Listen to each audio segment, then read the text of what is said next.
एक आत्मा का जो दो वृत्ति है, वो जो जीवात्मा है उसका दो वृत्ति है, एक है जड़ वृत्ति, एक चिद वृत्ति।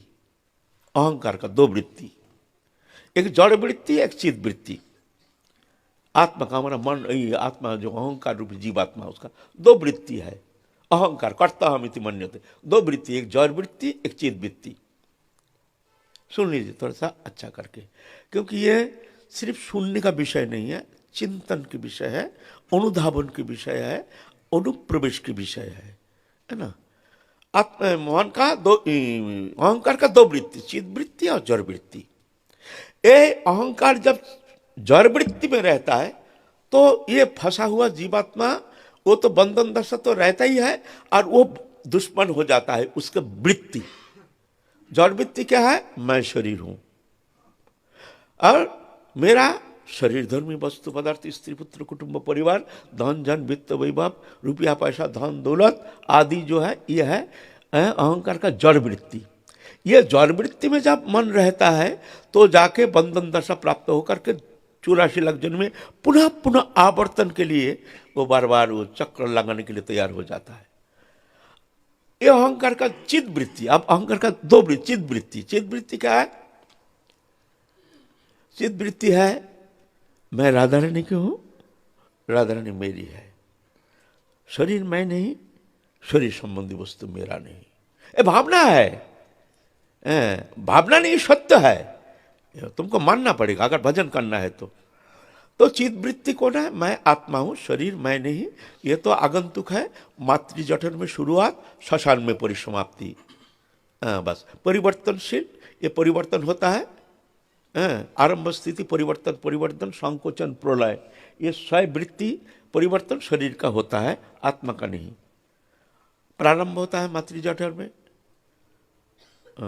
स्थिति होती है 100 साल 50 जब तक जीता है, मरेगा एक दिन। स्थिति परिवर्तन, आणविक परिवर्तन हो रहा है, धीरे धीरे बढ़ता है, शैशव से बालक से, किशोर से, यौवन से प्रौढ़त्व, फिर वार्धक्य, परिवर्तनशील आणविक परिवर्तन हो रहा है हमारा अंदर।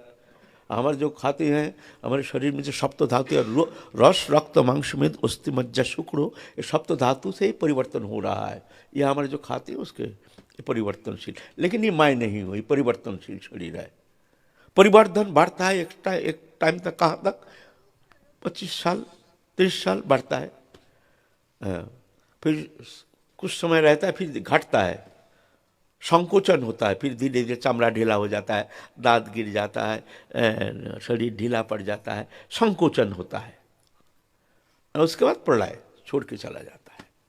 लेकिन आत्मा का कोई परिवर्तन नहीं, वो जैसा था ऐसे ही शरीर में आत्मबुद्धि के कारण शरीर का परिवर्तन वो मान लेता है, मैं, मेरा परिवर्तन हो रहा है। मैं तो बालक हूँ, बालपन में कहते हैं मैं बालक हूँ, बालपन गया मैं नहीं गया, फिर कहता हम तो किशोर हूँ, किशोर अवस्था गया हम नहीं गए, फिर आता है यौवन, बोलता हम तो जवान है, जवानी गई हम नहीं गए, फिर वृद्धावस्था हम वृद्ध हो गए। अरे भाई तुम बालक है तो बालक रहना चाहिए, तुम बालक हो, तुम बोले ना एक दिन हम बालक है, कहाँ गया वो बालक? तुम जवान कैसे हो गया? तुम बालक थे काल।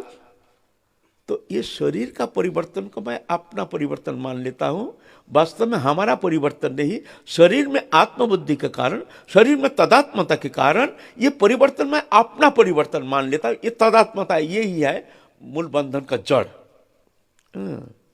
ये होगा, ये जानकर के शरीर में उतना आसक्ति नहीं रखता। शरीर है समस्त आसक्ति संसार चक्र का जड़ है। तो इसको उद्धार करने के लिए क्या करना पड़ेगा? फिर तुम्हारे चित्त वृत्ति में ले जाना पड़ेगा तुम्हारे अहंकार को। मैं शरीर नहीं, शरीर संबंधी वस्तु मेरा नहीं, ये चित्त वृत्ति। तुम कौन हो? मैं राधा रानी का हूं। तुम्हारा स्वरूप क्या है? अब राधा रानी के जैसे स्वरूप है, चित्त वस्तु माया तीत गुणातीत इंद्रियातीत चिन्मय दिव्य आनंदमय शुद्ध सत्य सनातन नित्य मुक्त राधा रानी के साहचरी मैं हूं। ये तुम्हारा चित्त वृत्ति है, उस वृत्ति में तुमको जाना पड़ेगा। अगर इससे मुक्त करना है तो चित्त वृत्ति में ले जाना पड़ेगा तुम्हारे अहंकार को, चित्त वृत्ति में। लेकिन हमारा मन जड़ वृत्ति छोड़ने के लिए तैयार ही नहीं, मन जड़ में है, भजन कर रहे हैं, तो मुक्त कराएगा कौन? तो इसको उद्धार करना पड़ेगा। उद्धरत आत्मना आत्मनम, चित वृत्ति के द्वारा जड़ वृत्ति से मुक्त होना पड़ेगा।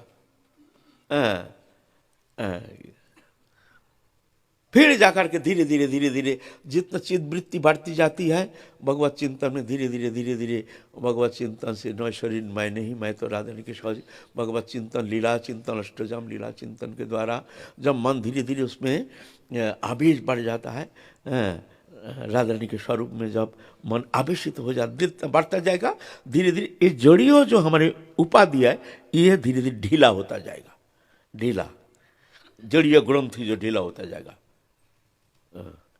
फिर एक समय जाकर के फट जैसे सर्प जैसे केचुली छोड़ देता है, ऐसे ही ये जड़ो ग्रंथि पड़ा रहता है, उस स्वरूप में जाकर के वह स्थित हो जाता है। यह है प्रक्रिया। आत्मन आत्मन न आत्मनम अवसादयत, ये आत्मा को उद्धार करना पड़े। इस तरह से जड़ चित वृत्ति में ले जाना है हमको।